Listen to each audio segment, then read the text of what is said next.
సమృద్ధి మీదకి వెళ్ళిపోవాలా.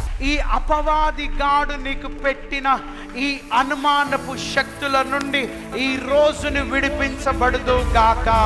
క్రమశిక్షణ కలిగి ఉంటే జనులు నీలో నీ ఆశీర్వాదం చూస్తారు. గర్వము నాశనానికి ముందు నన్నెవడు బీక్తాడు, నన్నెవడేం చేస్తాడు అనుకుంటే ఎవ్వడేం చేయడు. నీది నువ్వే. గట్టిగా చెప్పు.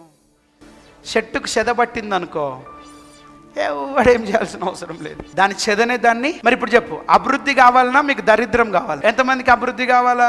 ఈ రోజు నుండి ఏం చేయాలి మరి? దేవుని మాట, దేవుని సన్నిధిలో.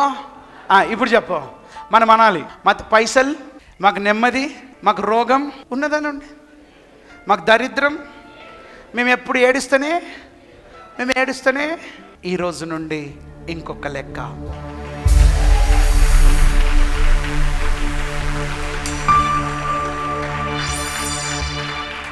నేను కొంతమంది చెప్తారు, సార్ నాకు తప్పతర కాళ్ళు నొస్తున్నాయి సార్ అంటే, నేనేమంటున్నా అంటే, నొప్పులు కాళ్ళలోకి వెళ్ళిపోవాలంటే కాళ్ళే పోవాలి. ఇక కాలు పోతేనే కదా దివ్యనా, కాలు పోతేనే.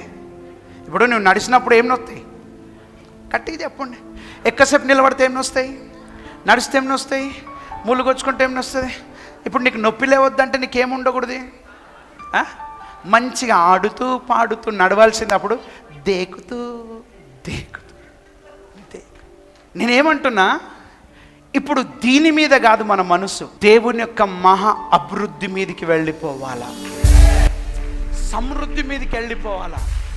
ఈ అపవాది గాడు నీకు పెట్టిన ఈ అనుమానపు శక్తుల నుండి ఈ రోజుని విడిపించబడుదు గాక.